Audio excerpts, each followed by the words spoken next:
வைகோபாலசாமி குடும்பம் ஒரு காங்கிரஸ் குடும்பம். திமுகவில் அறிமுகமானது திருநெல்வேலி மாவட்டம் குருவிகுளம் பஞ்சாயத்து யூனியன் தலைவர். இப்போ கருணாநிதி ஒரு பொதுக்கூட்டத்துக்கு போவதற்கு நீங்க குடும்பத்தோட ரயில்ல கூபேல போனாருன்னா வழித்தடத்தில் இரவு துண்டை விரிச்சு படுத்துக்கணும். நாடாளுமன்றத்திலும் சரி மாநாடுகளிலும் சரி வைகோ 2 மணி நேரம் மைக்க பிடிச்சாருன்னா விடவே மாட்டார். பிரபாகரனை கருணாநிதி மூலம் சமாதானப்படுத்த முயற்சிக்க சமாதான வெண்புறாவா வைகோபாலசாமி அனுப்பி வைக்கப்படுகிறார். கலைஞர் சொன்னாரு எங்களுக்கு தெரியாது, பர்மிஷனை கேட்காம தான் அவர் ஈழத்துக்கு போறாரு. வெற்றி அடைந்தால் திமுக உரிமை கொண்டாடும், தோல்வி அடைந்தால் அமைதியா தெரியாது. வைகோபாலசாமிக்கு இருக்கக்கூடிய தொண்டல் செல்வாக்குல பிரபாகரை பார்த்து விட்டு வந்த பிறகு செல்வாக்கு இன்னும் இப்ப ஸ்டாலின் இருக்கிற இடத்துல யார் இருந்திருப்பா? கோபாலசாமி இருந்தால் வைகோ தான் இருந்திருப்பாரு. கட்சியிலிருந்து விலகிட்டாரு, ஒரு மாற்று கட்சி ஆரம்பிச்சிட்டாரு, மறுபடியும் போய் ஸ்டாலின் தலைமையில திமுகவில இணைகிறாரு. எம்ஜிஆர் கட்சி ஆரம்பிச்சாரு, திமுக பிளந்து. எம்ஜிஆர் திமுகவோட கூட்டணி வச்சிருந்தா முதலமைச்சராக இருப்பாரா? தேமுதிகவுக்கும் சரி மதிமுகவுக்கும் சரி விடுதலை சிறுத்தைகளுக்கும் சரி இந்த ஒரு கூட்டணி எப்படி ஏற்பட்டுச்சு? இந்த கூட்டணியை உருவாக்கியவர் ஜெயலலிதா. ஓகே, ஜெயலலிதாவே உருவாக்கினார். ஏன் மக்கள் நல கூட்டணி உருவாக்குறாங்கன்னா இந்த சிறப்பு தான் திமுக தொண்டர்களிடம் இந்த வைகோபாலசாமியை கடைசி தொண்டன் வரை கொண்டு போய் சேர்ந்தார். தெலுங்கர் அப்படின்னும் நீங்க சொல்லியிருக்கீங்க. ஒரு தெலுங்கரா இருந்து தமிழ்நாட்டுக்கும் தமிழர்களுக்கும் இவ்வளவு பண்றதுக்கான காரணம் என்ன?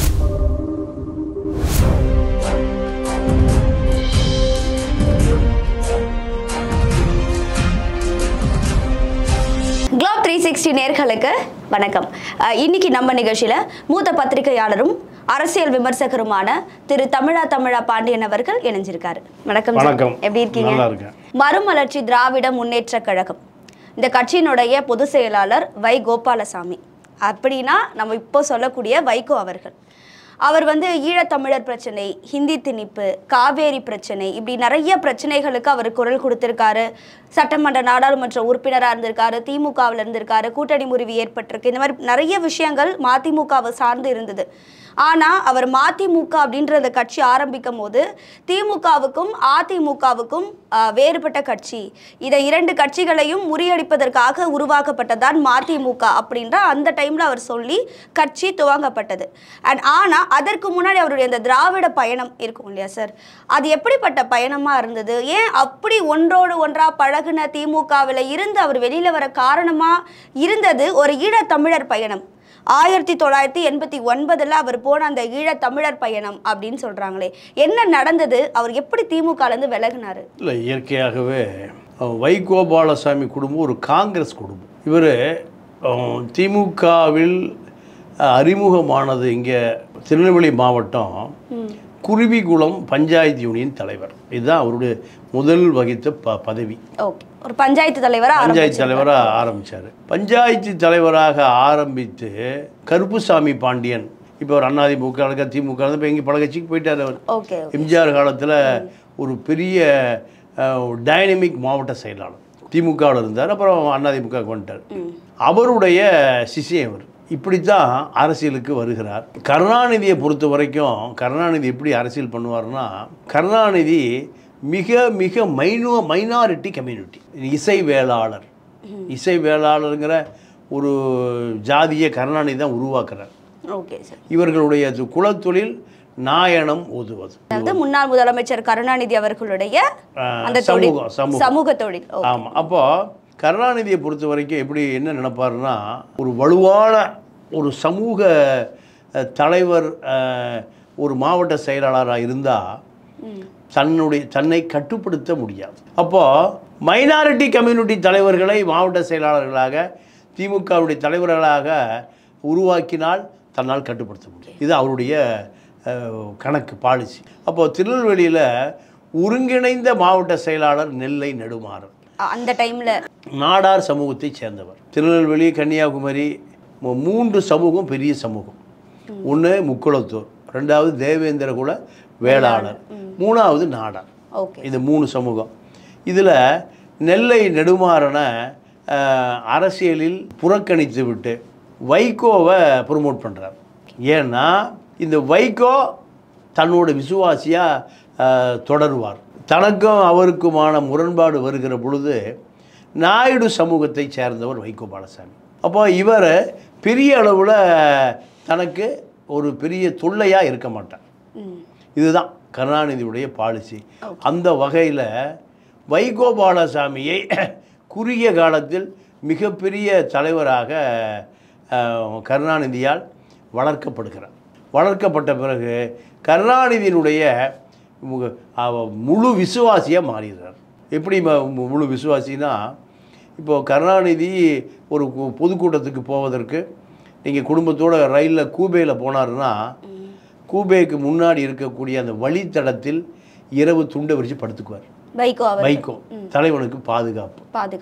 அப்போது இப்படியான அரசியலை விசுவாசம்னா அளவு கடந்த விசுவாசம். கலைஞர் அவர்கள் என்ன இப்படியான ஆட்களை தான் கருணாநிதியும் வளர்த்தி விடுவார் அரசியல்.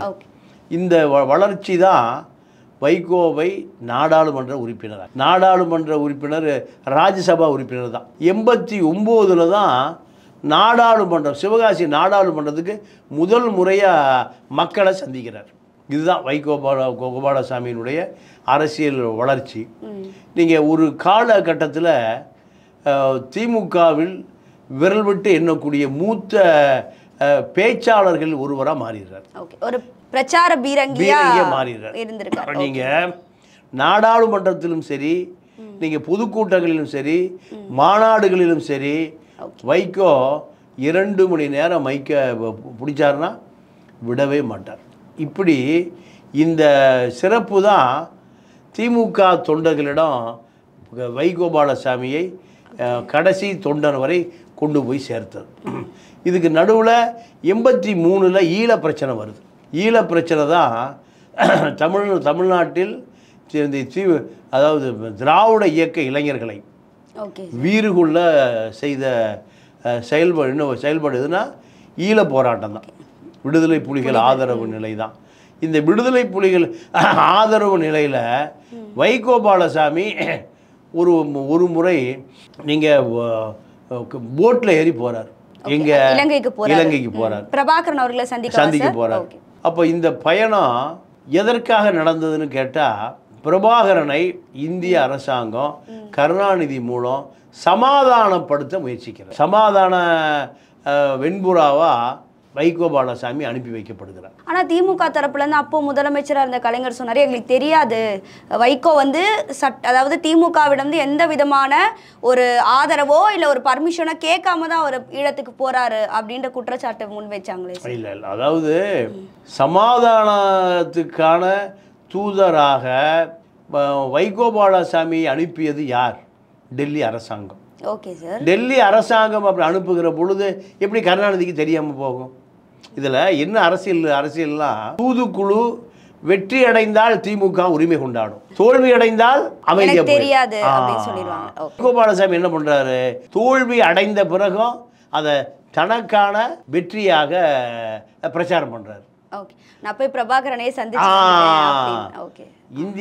இந்தியாவினுடைய தூதராக நான் ஈழத்துக்கு போய் நீங்கள் 2 நாட்டு இராணுவங்களும், நீங்கள் அங்கே சிங்கள இராணுவம், இத்தனை இடர்பாடுகள், குண்டுமலை புலியுது எல்லாமே நிறுத்தியாச்சு. துப்பாக்கியில் சண்டை இல்லை. ஒரு தூதர் வருகிற பொழுது எப்படி துப்பாக்கி சண்டை நடக்கும்? தன்னுடைய அரசியல் வளர்ச்சிக்கு வைகோ பாலசாமி பயன்படுத்தி கொண்டார். இதுதான் திமுகவுக்கு பிடிக்கல. திமுகவில் முதல் தரத்திலேயே இந்த முரசொலிமாறனுக்கு இந்த தொண்டர் செல்வாக்கு இல்லை, மு.க. ஸ்டாலினுக்கு இல்லை, அழகிரிக்கு இல்லை, யாருக்குமே இல்லை. ஆரம்ப காலத்தில் வைகோ பாலசாமிக்கு இருக்கக்கூடிய தொண்டர் செல்வாக்கில் பிரபாரை பார்த்து விட்டு வந்த பிறகு செல்வாக்கு இன்னும் கூடுது. செல்வாக்குன்னா திமுகவில் அதிகரிக்குது. அப்போது ஒரு கால் திமுகவினுடைய தலைமை கருணாநிதிக்கு பின்னாடி வைகோ பாலசாமிட்டு போயிருமோன்னு கருணாநிதி முரசொலிமாறனும் அச்சப்படுகிறார். வரலாறு என்பது வேறு, உண்மை என்பது வேறு. வரலாற்று புரட்டுகளை சில புரட்டர்கள் தான் வரலாறை எழுதுகிறான். பல வரலாறுகள் தப்பும் தவறுமாக RS சித்தாந்தப்படி பல நூல்கள் கிடக்கு. அது எழுதுகிற பூரா யார்? நீங்கள் பிற்போக்கால வலதுசாரி எழுதுனா அது அந்த புத்தகம் எப்படி இருக்கும்? வலதுசாரித்தனமாக பிற்போக்குத்தனமாக தான் இருக்கும். அவனெல்லாம் நூல் ஆசிரியராக பல ஆயிரம். இப்போ உதாரணத்துக்கு பத்திரின்னு ஒரு பத்திரிகையாளர் இருக்கார், ஒரு நூலாசிரியர் இருக்கார். அவர் ஒரு ஆர்எஸ்எஸ் உறுப்பினர். மோகன் பகாவத் அமெரிக்கா போகும்போது அந்த பத்திரியை சந்திக்கிறார், அந்த ஒரு பார்ப்பனரை சந்திக்கிறார். சந்திக்கிற பொழுது அவருடைய அந்த நூல் ஆர்வம், அவருடைய வரலாற்று ஆர்வம், சரித்திர ஆர்வத்தை தெரிந்து கொண்ட மோகன் பகாவத், நீ வேலையை விட்டு ரிசைன் பண்ணிவிட்டு எங்கே போகிற, சென்னை போய் ஒரு பதிப்பகம் ஆரம்பிங்கிறார். அதுதான் கிழக்கு பதிப்பகம். கிழக்கு பத்திரி ஒரு ஆர்எஸ்எஸ்ஸால் உருவாக்கப்பட்டவர். அவர் பல கோடிக்கணக்கான ரூபாய்க்கு நூல்கள் பதிப்பித்து வித்துட்ருக்கார். கிழக்கு பதிப்பகம். Okay sir. அப்போ இந்த கிழக்கு பதிப்பகம் அத்தனையே என்னவா இருக்குது, ஆர்எஸ்எஸ் சித்தாந்தத்தை மூலமாக கொண்டு இருக்கு. அப்போ இதுதான். அப்போ வைகோபாலசாமியை பொறுத்த வரைக்கும் கருணாநிதி அவரை தூதராக, மத்திய அரசு தூதராக பிரபாகரனுடைய ஆயுதங்களை மௌனித்து விட்டு ஜனநாயக பாதையில் திரும்புவதற்காக இந்திய அரசாங்கம் கோபாலசாமியை அனுப்புது. ராஜீவ்காந்தி பிரதமர் இல்லையா? ஆமாம். இவர் அங்கே சென்ற பிறகு பிரபாகர் அதை மறுக்கிறார். மறுத்த பிறகு திரும்பி வர்றார். திரும்பி வந்ததை இதை கடல் கடந்து போனேன், குண்டுமலைகளுக்கு நடுவில் நான் பயணம் செய்தேன், நான் சென்ற படகு வெடித்து சிதறியது, என்னை கூட்டிக் கொண்டு போனவர்கள்லாம் வெடித்து சிதறினார்கள், என்னை பாதுகாத்தார்கள். இதுதான் நடந்தது. அப்போது திமுகவுக்குள்ள ஒரு பெரிய பதவி போட்டி. கருணாநிதிக்கு பின்னாடி ஸ்டாலினா, வைகோபாலசாமியா, பல லட்சம் கோடி இருக்கிற அதிகார மையம். இதை கருணாநிதி குடும்பம் எப்படி வைகோக்கு மிக எளிதாக மாற்றுவதற்கான வாய்ப்புகளே இல்லை. அப்போது கருணாநிதி சொல்கிறாரு, என்னை கொலை செய்வதற்கு விடுதலை புலிகளோடு சேர்ந்து சதி செய்கிறான்னு ஒரு அபாண்ட தூக்கி போடுறாரு வைகோ மேலே. அப்போ திமுக தொண்டன் பூரா என்ன பண்ணுவான், தலைவரையே கொலை பண்ண வந்துட்டியா, அது யாரோட சேர்ந்து, விடுதலை புலிகளோடு சேர்ந்து. இப்படி 93 அபாண்டமாக திமுகவிலிருந்து வெளியே அனுப்பப்பட்டவர் தான் வைகோபாலசாமி. இதுதான் உண்மை சம்பவம். வேற திமுகவுக்கும் கருணாநிதிக்கும் வைகோபாலசாமிக்கும் எந்த பிணக்கும் இல்லை. எதிர்காலத்தில் இப்போ ஸ்டாலின் இருக்கிற இடத்துல யார் இருந்திருப்பா, கோபாலசாமி இருந்தால் வைகோ தான் இருந்திருப்பார். இதை அன்றே கணித்த கருணாநிதி முரசொலி மாறணும் வைகோபாலசாமியை 91, 92, 93 தூர தூக்கி எறிந்து விட்டார்கள். மதிமுகன்னு அவர் ஆரம்பிக்கிறார் சார். இப்போ இந்த துணை முதலமைச்சருக்கு எப்படி போட்டிகள் இருந்ததோ, உதயநிதியா, துரைமுருகனா, அந்த மாதிரி நிறைய கேள்விகள் எழுந்த மாதிரி அந்த டைம்லையுமே நீங்கள் சொன்னது போல் கலைஞருக்கு அடுத்து யார் தலைமை தாங்குறான்னு வரும்போது ஸ்டாலினா, வைகோவான் இந்த பிரச்சனைகள்லாம் எழுந்தது அப்படின்னு சொன்னீங்க.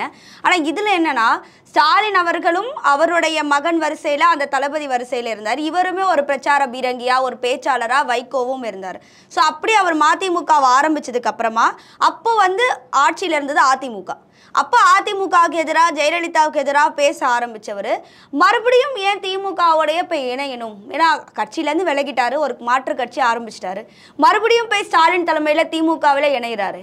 இதுதான் அவருடைய அரசியல் முதிர்ச்சியின்மை. எம்ஜிஆர் கட்சி ஆரம்பித்தார், திமுக பிளந்து. எம்ஜிஆர் திமுகவோட கூட்டணி வச்சுருந்தா முதலமைச்சராக இருப்பாரா?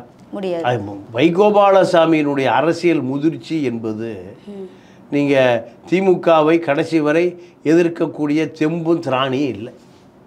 அதனுடைய விளைவு தான் நீங்கள் திமுக தொண்டம் பூரா 93 மதிமுக உருவான பொழுது கிளைக்கழகம் முதல் தலைமை கழகம் வரை 2ஆக பிளந்தது. 9 மாவட்ட செயலாளர் யார் பின்னாடி வந்தாங்க, வைகோ அவர்கள் பின்னாடி. எம்ஜிஆர் அதிமுக பிளந்த பொழுது கூட 9 மாவட்ட செயலாளர் வரல. 9 மாவட்ட செயலாளர்களும் கிளைக்கழகமே 2ஆக பிளந்தது. திமுகவுடைய கிளைக்கழகமே 2ஆக பிளந்தது. ஜெயலலிதா வைத்து ஒரு நடைபயணம் வர்றார், மது ஒழிப்புக்காக ஒரு நடைபயணம் வர்றார், எங்க கன்னியாகுமரியில் ஆரம்பிச்சு. அப்போ ஜெயலலிதாவை வழியில் சந்திக்கிறார். சென்னை வந்த பிறகு சிறுதாவூர் பங்களாவுக்கு முன்னாடி சந்திக்கிறப்போ அந்த அம்மா சொல்லுது, இதே போல தொடர்ந்து நடைபயணம், திமுகவுக்கு எதிராக தொடர்ந்து பிரச்சாரம், இதுதான் உங்களை முதலமைச்சர் நாற்காலிக்கு இட்டு கொண்டு போகும். நீங்க இப்ப நான் முதலமைச்சர், நான் இறங்கினா நீங்க முதலமைச்சர் அப்படின்னு ஜெயலலிதா சொல்லுது. திமுகவை எதிர்ப்பதை பிரதான வேலையா செய்யுங்க, எம்ஜிஆர் செஞ்சதை போல, நாங்க செஞ்சதை போல. சாதாரணமா அவங்க அப்படி சொல்ல மாட்டாங்க. அப்போ திமுக மீது அவ்வளவு எதிர்ப்பு இருந்தது. அப்போ வைகோ திமுகவை எதிர்ப்பதை விட்டுவிட்டு திமுகவோடு கூட்டணி வைக்கிறார். கூட்டணி வைத்த பிறகு என்ன நடந்ததுன்னா, திமுக தொண்டம் பூரா வைகோவோட வெளியே வந்த பிறகு மீண்டும் வைகோ திமுகவோட கூட்டணி வைத்த பிறகு அந்த தொண்டம் பூரா திமுகவையும் தங்கிட்டான். வைகோ அனாதையாக போயிட்டார், அனாதை ஆனந்தனா போயிட்டார். இதுதான் மதிமுக வீழ்ச்சி அடைந்த கதை. ஒருவேளை அவர் இதே மாதிரி தனித்து போட்டியிட்டு, இப்போ நாம் தமிழர் மாதிரி அவர் தனித்து போட்டியிட்டு இருந்தாலே ஒரு கட்டத்துக்கு மேல அவருக்கு ஒரு அங்கீகாரம் அப்படிங்கிறது இந்த அரசியல் களத்துல கிடைச்சிருக்கும்னு நினைக்கிறீங்களா? 100%. நீங்க 7% வாக்கு முதல் தேர்தலில் கிடைச்சது. அப்போ 96ல அந்த டைம்ல சொல்றீங்க. ஓகே, 7%.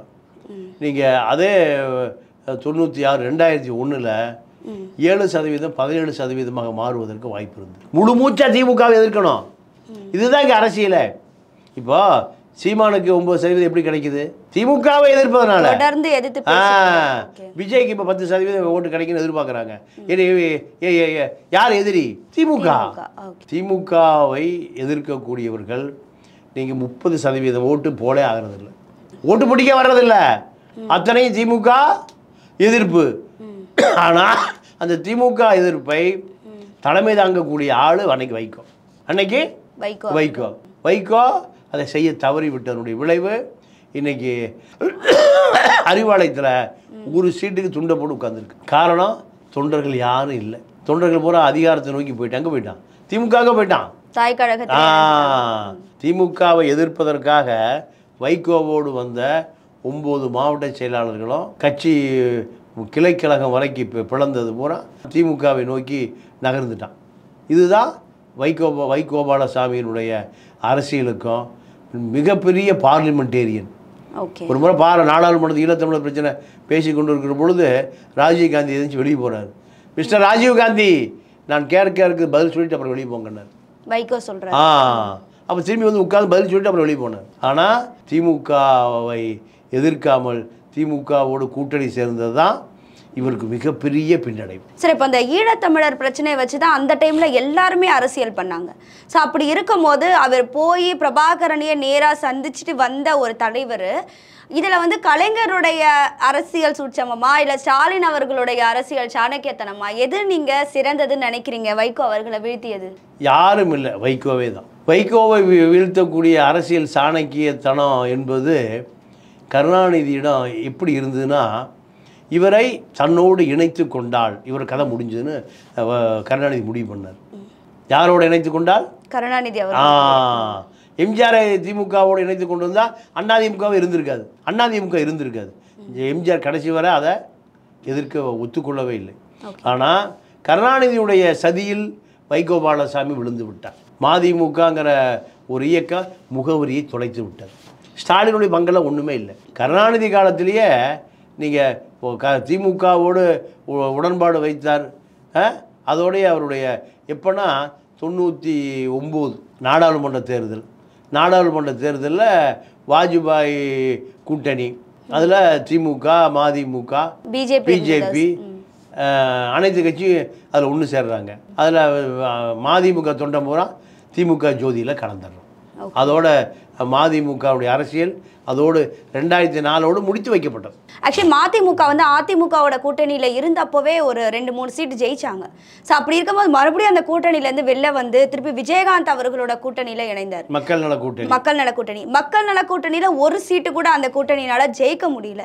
அதுதான் மிகப்பெரிய தோல்வி. விஜயகாந்த் அவர்கள் தேமுதிகவுக்கும் சரி, மதிமுகவுக்கும் சரி, விடுதலை சிறுத்தைகளுக்கும் சரி. ஸோ இந்த ஒரு கூட்டணி எப்படி ஏற்பட்டுச்சு? அது முறிய காரணம் இந்த தோல்வி தானா?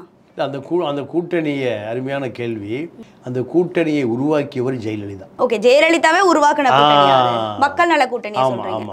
ஏன் மக்கள் நல கூட்டணி உருவாக்குறாங்கன்னா, இந்த கூட்டணி திமுகவிடம் போய் திமுக பலமாகி விடக்கூடாது. ஓட்டை பிரிக்கணும். ஓட்டை பிரித்தால் அதிமுகவுடைய வாக்கு முழுமையாக அதிமுகவுக்கு ஓட்டு பெட்டிகள் வந்தால் அதிமுக வென்றுவோம். திமுக பலவீனமாக இருக்குது. திமுகவுடைய வாக்குகளை பூரா மக்கள் கூட்டணி கட்சி வாக்குகள் பூரா மக்கள் நல கூட்டணி விஜயகாந்த் உட்பட அத்தனை பேர் அந்த மக்கள் நல கூட்டணியில் அந்த வாக்கு சிதறடிக்கப்பட்டால் திமுக பலவீனமாகவும் அதிமுக வெற்றி பெறும். அதுதான் ஜெயலலிதாவுடைய ஃபார்முலா.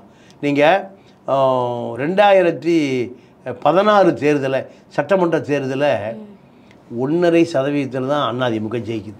1.5%. இந்த கட்சிக்கும் அந்த கட்சிக்கும் திமுக அதிமுக கூட்டணியை 1.5% தான் ஜெயலலிதா உயிரோடு இருந்த காலத்தில் ஜெயிக்குது. என்ன காரணம்னா ஜெயலலிதாவுக்கு தெரியும் கூட்டணி கட்சியுடைய வலு, அதிமுகவுடைய வலு, திமுகவுடைய வலு, இந்த 3 வலுவையும் சரியாக கணிக்கக்கூடியவர் ஜெயலலிதா. ஜெயலலிதாவுக்கு அந்த மக்கள் நல கூட்டணி உருவாக்குவதற்கு 2000 கோடி ரூபாய் செலவு. 2000 கோடி ரூபாய் செலவில் மீண்டும் 2016 அதிமுக ஆட்சியில் அமைப்பதற்கு இந்த ஆட்கள் தான், இந்த கூட்டணி கட்சிகள் தான் ஒரு கூட்டணியை அமைத்ததனுடைய விளைவு. அதிமுக வாக்கு அப்படியே மொத்தம் அதிமுக கொழுந்தது, திமுக வாக்கு திமுக கொழுந்தது. திமுகவுக்கு போகக்கூடிய கூட்டணி கட்சி வாக்கு பூரா நீங்கள் மக்கள் நல கூட்டணிக்கு விழுந்தது. மிக எளிதாக ஜெயலலிதா வெற்றி. 14% விழுந்தது. ஜெயலலிதாவோட 25% அப்படியே மொத்தமாக ஜெயலலிதாவுக்கு வந்தது. திமுக வாக்கு 20% போச்சு. அதற்கு காரணம் விடுதலை சிறுத்தை எல்லாம் வெளியில வந்ததுக்கு தான். ஆமாம் சார், அந்த 2.5 கோடி, அதை 2000 கோடி செலவு பண்ணாங்கன்னு சொன்னீங்களே, அந்த 2000 கோடி வந்து ஏன்னா அப்போ விஜயகாந்த் சாருக்கும் ஜெயலலிதா மேம்க்கும் பிரச்சனை இருந்த டைம். ஸோ அப்படி இருக்கும்போது அந்த 2000 கோடி விடுதலை சிறுத்தைகள், மதிமுக இந்த கட்சிகளுக்கு பிரித்து கொடுக்கப்பட்டதா? வேற கூட்டணி கட்சிகளுக்கு தேர்தல் செலவுக்கு ஜெயலலிதா கொடுத்த பணம் தான் மறைமுகமாக. அது பிஜேபி, வைகோபாலசாமி கூட்டணி தான் அந்த கூட்டணி தலைமை தாங்கிச்சு. விஜயகாந்த் வந்து முதலமைச்சர் வேட்பாளராக இருந்தார். ஆமாம், இந்த இவர்கள் தான். அது தெலுங்கு கூட்டணினே சொல்லலாம். Okay sir. அது தெலுங்கு கூட்டணியே அப்போ விமர்சனம் பண்ணாங்க. விஜயகாந்த், வைகோ போன்றவர்கள், பிஜேபி எல்லாமே அந்த கூட்டணி ஆந்திரா கூட்டணி. அதாவது ஜிகே மணி அந்த கூட்டணியில் பேச்சுவார்த்தையில் கலந்துருப்பார். அது பாமக. விஜயகாந்த் தெலுங்கில் பேசுவார். விஜயகாந்த் ஆந்திராவில் இப்போ பிஜேபியில் ஒருவர் பொறுப்பாளராக இருந்தார், அவரும் தெலுங்கில் பேசுவார். வைகோபாலசாமி தெலுங்கில் பேசுவார். அப்போது இவர்கள் எல்லாமே தெலுங்கில் பேசி கொண்டிருப்பதை ஜிகே மணி தெலுங்கே தெரியாமல் வேடிக்கை பார்த்துட்டு இருப்பார். இப்போ அந்த நேரத்தில் வந்து விமர்சனம் வந்து திருமாவளவன் அவர்களும் இருந்திருப்பார்ல. இல்லை, திருமாவளவன் வந்து அப்போ பெரிய சக்தி இல்லை. பாமக மத்திய அமைச்சராக இருந்தாங்க. அப்போ நீங்கள் 98 மத்திய அமைச்சர், 99 2004 மத்திய அமைச்சர், காங்கிரஸில் மத்திய அமைச்சர். இப்போ இதோட கம்பேர் பண்ணும்போது சிறுத்தை அப்போ பெரிய சக்தியாக இல்லை. அண்ட் இந்த மக்கள் நல கூட்டணியோட தோல்விக்கு அப்புறமா எல்லா கூட்டணிகளும் பிரிஞ்சு அப்புறம் மதிமுக போய் தாய் கழகத்தோட இணைஞ்சிடுச்சு. அண்ட் இப்போ வரைக்கும் இது திமுகவோட இணைஞ்சு தான் மதிமுக தேர்தலை சந்திச்சுட்டு வருது. ஒருவேளை சீட்டுக்காகவும் இந்த தேர்தல் வெற்றிக்காகவும் தான் மதிமுக என்ன திமுகவோட இணைந்திருக்கு அப்படின்னு நினைக்கிறீங்களா? இல்லை துரை வைகோவை எப்படியாவது முன்னிறுத்திடணும்? கட்சியில் வைகோக்கு அடுத்தபடியே துரை வைகோ தானே. முன்னிறுத்தினாலும் சரி, பின் நிறுத்தினாலும், சைடில் நிறுத்தினாலும் சரி. இப்போ திருச்சி நாடாளுமன்ற உறுப்பினர் துரை வைகோ தான். இப்போ அந்த ஒரு சீட்டுக்காகத்தான் ஈரோடு கணேசமூர்த்தி ஈரோடு மாவட்ட செயலாளர். எப்போ 93 93லிருந்து இப்போ மரணம் அடைகிற வரை வைகோவோட இருந்தார். 2 முறை நாடாளுமன்ற உறுப்பினர், வைகோவுடைய பொறுப்படை தளபதி. கணேசமூர்த்தியை கடைசியாக மதிமுகவில் ஏற்பட்ட பிணக்கு காரணமாக தென்னை மரத்துக்கு போடுகிற பால்டாலை குடித்து செத்து போயிட்டார். ஒரு முன்னாள் எம்பி, மதிமுக பெரிய தலைவர். நீங்க சொல்லியிருக்கீங்க நம்ம சேனல். அப்போ கணேசமூர்த்தி தற்கொலை செய்து கொள்கிறார் ஒரு நாடாளுமன்ற உறுப்பினர்னா இந்த மதிமுகவுடைய நிலைமை எப்படி யோசிச்சு பாருங்க. அத்தனை தொண்டர்களும் திமுகவில் போய் தன்னை இணைத்து கொண்டார். கடைசியாக இருந்தவர் கணேசமூர்த்தி தான். கணேசமூர்த்தியும் தற்கொலை செய்து கொண்டார். எப்படி விஜயகாந்த் ஐசியூக்கு போன பிறகு அவர் கட்சியும் ஐசியூக்கு போச்சு, அதே போல தான் மதிமுகவும் பலவீனம் அடைந்து ஒரு சீட்டுக்கு இப்போ ராஜ்யசபா சீட்டு கேட்டு அறிவாலயத்தில் காத்து நிற்கிறார். யார்? வைகோ. மகனுக்கு ராஜ்யசபா, அப்பாவுக்கு மகனுக்கு லோக்சபா, அப்பாவுக்கு ராஜ்யசபா.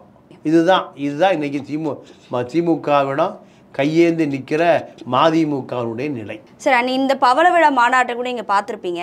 விண்ணும் மண்ணும் நிலைத்திருக்கும் வரை திமுக நிலைத்தே இருக்கும், எப்பொழுதும் நிரந்தர முதலமைச்சராக ஸ்டாலின் அவர்கள் இருப்பார் அப்படிங்கிறது அவருடைய பேச்சா பார்க்கப்பட்டது அந்த பவள விழா மாநாட்டில். இப்போ இதுலேருந்து அப்போ அந்த கட்சியை எதுக்கு நடத்தணும், நீங்கள் கட்சியை கலைச்சிட்டு திமுகவில் இப்போ இணைஞ்சிடலாமே அப்படின்னு இப்போ அடுத்தடுத்து கேள்விகளும் எழ ஆரம்பியிருக்கு மதிமுகவை பற்றி. இல்லை, அவர் இப்போ மதிமுக என்பது ஒரு தனி கட்சி. ஆமாம் சார், அதுதான். அதில் இப்போ இணைக்க வேண்டிய அவசியம் இல்லை.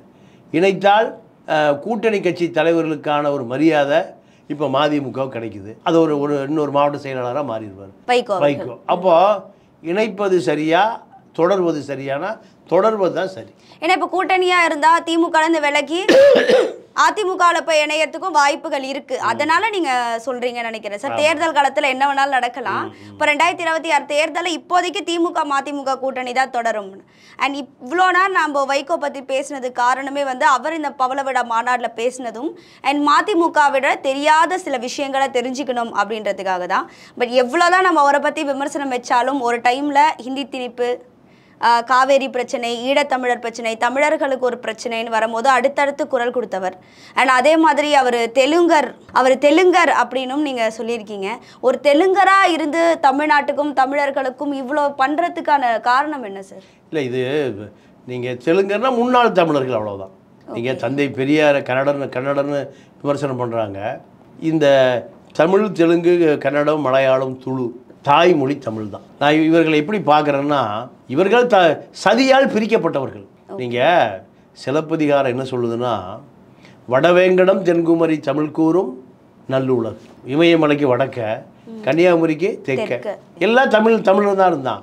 5000 வருடங்களுக்கு முன்பு வேறு மொழியே கிடையாது, தெலுங்கு கிடையாது, தமிழ் மட்டும்தான் இருக்குது. பார்ப்பனர்கள் என்ன பண்ணுறான், தமிழை சிதைத்து சமஸ்கிருதத்தையும் தமிழையும் குழப்பி தெலுங்கு மொழியை உருவாக்குறான். தமிழையும் சமஸ்கிருதத்தையும் குழப்பி கன்னட மொழியை உருவாக்குறான்.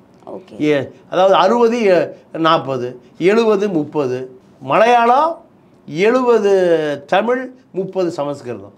ஏன்னா அதில் நிறைய கலப்பை இல்லை. சேர நாடு, மலையாளிகள் தமிழர்கள் தான், சேரர்கள் தான். அதே போல் தெலுங்கும் முன்னாள் தமிழர்கள் பார்ப்பன சூழ்ச்சியால் நம்மிடமிருந்து பிரிக்கப்பட்டவர்கள். துளு யார்? துளு முழுக்க நீங்கள் சோழ மண்டலத்திலிருந்து காவிரியை காப்பதற்காக இப்போ நீங்கள் 5 தலைமுறை 10 தலைமுறை படை வீரர்களாக இருந்தவர்களை கொண்டு போய் தலைக்காவிரியில் சோழ மண்ணை குடியமர்த்துறோம். அவர்கள் தான் துளு, தமிழ்நாட்டை காக்கணும், காவிரியை காக்கணும்னு. அவர்களுக்கு தமிழ் மொழியை தவிர வேறு எதுவுமே தெரியாது. இந்திய இராணுவத்தில் இருக்கக்கூடிய கரியப்பா, குண்டப்பா, மேஜர், இப்படி எல்லாருமே சோழப்படையில் மிகப்பெரிய படை வீரர்கள். 10 தலைமுறை. அவனுக்கு உடம்புலேயே போர்க்குணம் இருக்குது. அதனால தான் இந்திய இராணுவத்தில் பெரிய பெரிய மேஜர் ஜெனரல் பூரா யார்? துளுவை சேர்ந்தவர்கள், தமிழர்கள். அது ஆராய்ச்சியே பண்ண மாட்டான். ஆராய்ச்சி பண்ணுறவன் என்ன பண்ணுவான்? எதிரி தான் ஆராய்ச்சி பண்ணுவான். பத்திரிகை போன்ற பார்ப்பனர்கள் தான் ஆராய்ச்சி பண்ணுவான். இப்போ தமிழர்களுடைய வரலாறுகளை பாலக்காட்டு பார்ப்பனர் வைத்தியநாதன் தான் இப்போ தினமணியில் ஆராய்ச்சி பண்ணுறாரு. கேரளா நம்பியுதிரி தினமலர் ராமசுப்பையர் தான் ஆராய்ச்சி பண்ணுறாரு. தமிழர்னு கிடைச்சால அதை அழிப்பது தான் அவர்களுடைய வேலை. திருவில்லிபுத்தூரை ஸ்ரீவில்லிபுத்தூரை ஆக்கப்பட்டது, திருப்பெரும்பூரை ஸ்ரீபெரும்பூராக மாற்றப்பட்டது. இப்படி சமஸ்கிருத வார்த்தையை கலந்து அப்போ இனத்தையும் சமஸ்கிருதமாக்குறான், மொழியும் சமஸ்கிருதமாக்குறான். தெலுங்கர்னா பெரியாரும் வைகோவும் முன்னாள் தமிழர்கள், முன்னாள் அவர்களுக்கு போக்கிடமே இல்லை, எல்லாம் தமிழ் தான். இவர்களை பார்ப்பன சதியால் தெலுங்கர்கள், கன்னடர்கள், மலையாளிகள் இப்படி பிரிக்கப்பட்டிருக்கிறார்களே தவிர அவர்களும் தமிழர்கள் தான், முன்னாள் தமிழர்கள். இப்போ இங்கே இருக்கிற கீழ் ஜாதியெல்லாம் யார்? எல்லாம் எங்கேருந்து வந்தவங்க? எங்கேருந்து வரல. அம்பேத்கர் கூற்றுப்படி புத்த மதத்தை தழுவியவர்கள் இந்து மதத்திலிருந்து விரட்டப்பட்டார்கள். புத்த மதத்தை ஏற்றுக்கொண்டவர்கள் தான் இங்கே இந்தியாவில் இருக்கக்கூடிய தலித்துக்கள். ஏன்னா இந்து மதம் தலையெடுத்தவர்கள், பார்ப்பனர்கள் தலையெடுத்த பிறகு இந்து மதத்தை ஏற்றுக்கொண்டவர்களை பூரா தன் மேல் சாதியாக அறிவிக்கிறான். இந்து மதத்தை எதிர்ப்பவர்கள் பூரா கீழ் சாதியாக அறிவிக்கிறான். அவர்கள் தான் தலித்துக்கள். அம்பேத்கர் சொல்கிறார். வேறு உலகத்தில் அம்பேத்கரை வரை படித்தவ உலகத்தில் யாருமே இல்லை. அம்பேத்கர் சொல்கிறார். நான் அந்த நீல இயக்கம் நடத்துகிற ரஞ்சித்துக்கெல்லாம் தமிழர்கள் மேல் சாதியும் தமிழன்தான், கீழ் சாதியும் தமிழன்தான். இவர்கள் யாரால் பிரிக்கப்பட்டிருக்கிறார்கள்னா பார்ப்பனர்களால் பிரிக்கப்பட்டிருக்கிறார்கள். நீங்கள் மேல் சாதியோட முரண்பாடு கொள்ள தேவையில்லை. அவனுக்கு அரசியல் மையப்படுத்தினா அவன் ஏற்றுக்கொள்வான். அவனோட மோத வேண்டிய அவசியமே இல்லை. இல்லை. எதிரியும் அரசியல் மையப்படுத்து அம்பேத்கர் சொல்கிறார். அவனுக்கு அரசியல் சொல்லிக் கொடு. நீ எப்படி நம்ம 2 பேரும் எப்படி யார் பிரித்தா? அண்ணன் தம்பியாக இருந்த நம்ம யார் பிரித்தா? எதிரி பிரித்தான். எதிரியுடைய சதிக்கு ஆளாயிராத. ஏன் கலப்பு மனத்தை ஆர்எஸ்எஸ் இன்னைக்கு வரைக்கும் ஏற்றுக்கொள்ள மறுக்கிறான்? சாதி ஒழிஞ்சு போயிருக்கிறான். பெரியார் கலப்பு மனம் பண்ண சொல்கிறார், அம்பேத்கர் கலப்பு மனம் பண்ண சொல்கிறார். இது என்ன கலப்பு மனம்? ஆடுகளும் மாடுகளும் சேர்ந்தா கலப்பு மனம் இல்லை, மனிதருக்குள் நடக்கிறது தானே சாதி மறுப்பு திருமணம். இப்படி வைகோவாகட்டும், விஜயகாந்த் ஆகட்டும், பெரியார் ஆகட்டும், முன்னாள் தமிழர்கள் சதியால் பிரிக்கப்பட்ட தமிழர்கள். அப்போ இவ்வளோ தூரம் வந்து முன்னாள் தமிழராக இருந்த வைகோ அவர்கள் தான் இப்போ தமிழினத்துக்காக பாடுபட ஒரு தலைவராக இருக்கார். வெவ்வேறு கட்சிகள் மாறினாலும் வெவ்வேறு இடங்களுக்கு போனாலும் மக்கள் பணி ஆற்றுவதில் வைகோ அவர்களுக்கு தமிழக அரசியலில் எப்போதுமே ஒரு இடம் உண்டு. கலைஞர் அவர்களுக்கு அப்புறமா நெடுநீண்ட பயணம் வைகோ அவர்களுக்கு அரசியலில் இருக்குது சார். அது எந்த விதமான மாற்று கருத்தும் இல்லை. அந்த வகையில் இன்னைக்கு வைகோ அவர்களை பற்றி நிறைய விஷயங்களை பகிர்ந்துக்கிட்டீங்க. நன்றி. நன்றி, வணக்கம்.